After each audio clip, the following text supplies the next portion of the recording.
Praise the Lord. ஆண்டவர் ரட்சகருமாக இயேசு கிறிஸ்துவின் நாமத்தில் உங்களை வாழ்த்துகிறேன். பிரியமானவர்களே, சந்தோஷமா இருக்கிறீங்களா?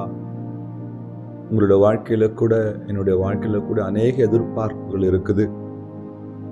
இவங்க எனக்கு இதை செய்யணும், அவங்க எனக்கு இதை தரணும், இவங்க இதை பண்ணணும், இவங்க என்னை நேசிக்கணும், அவங்க கொடுத்தா என்ன, ஏன் இதை செஞ்சா என்ன, இப்படி 1000 எதிர்பார்ப்புகள் இருக்கும். ஆனால் பரிசுத்த வேதாகமும் நமக்கு ஒரு காரியத்தை சுட்டி காட்டுது.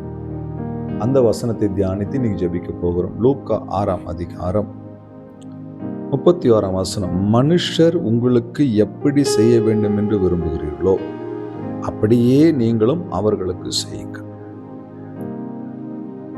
நமக்கு எதிராக இருக்கிற மற்ற மனிதர்கள் நமக்கு என்ன செய்யணும், எப்படி செய்யணும் நீங்க விரும்புறீங்களோ முதல்ல நீங்க செய்யுங்கன்னு சொல்லிட்டாரு.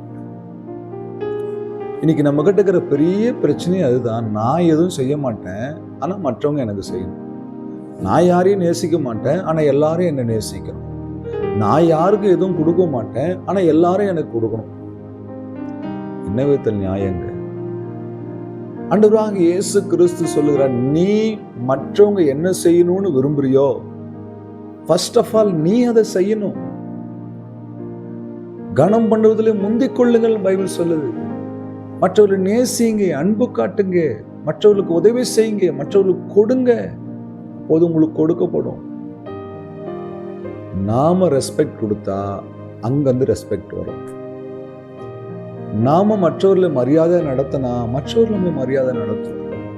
நாம எதை விதைக்கிறோமோ அதை தான் அறுக்க முடியும். ஆகையால் எனக்கு அழகான வசனம் சொல்லுது, மனிதர்கள் உங்களுக்கு என்ன செய்யணும்னு நீங்க நினைச்சிருக்கிறீங்களோ முதல்ல நீங்க அதை செய்யுங்க, அதை காட்டில அதிகமா அவங்க செய்வாங்க.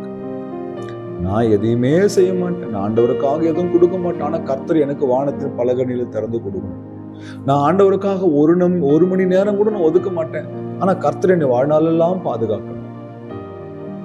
நான் எந்த மனுஷனையும் நேசிக்க மாட்டேன், ஊழியத்துக்கு எதுவும் கொடுக்க மாட்டேன், நான் எதையும் செய்ய மாட்டேன், சுயநலமா என் குடும்பம், என் பிள்ளைகள், என் வாழ்க்கை, நான் இப்படியே வாழ்வேன். ஆனா மற்றவர்கள் என்னை நேசிக்கணும், மற்றவர்கள் எனக்கு கொடுக்கணும், மற்றவர்கள் எனக்கு செய்யணும், எல்லாம் செய்யணும். தேவன் விரும்புகிற காரியம் நீங்க செய்யுங்க, மற்றவர்களை அவர் செய்ய வைப்பார். நீங்க கொடுங்க, மற்றவர்களை அவர் கொடுக்க வைப்பார். இந்த வசனம் உங்களோடு கூட பேசும் என்று விசுவாசிக்கிறேன். மற்றவர்கள் உங்களுக்கு என்ன செய்யணும்னு நினைக்கிறீங்களோ அதை நீங்க செய்யுங்க, கர்த்தர் உங்களுக்கு எல்லாவற்றையும் செய்வார். ஜெபிக்கலாமா? அன்பும் இரக்கமுள்ள ஆண்டவரே, இயேசு கிறிஸ்துவின் நாமத்தில் இந்த வசனத்தை கேட்கிற ஒவ்வொரு உள்ளங்களிலும் பேசும் பெரிய காரியங்களை செய்யும். நாங்கள் மற்றவர்களுக்கு செய்வதற்கு திராணியையும் பொறுமையையும் நல்ல குணாசியம் உங்களுக்கு தருவீராக. செய்தி நன்றி இயேசுவின் நாமத்தில் பிதாவே, ஆமென். அல்லேலூயா. God bless you.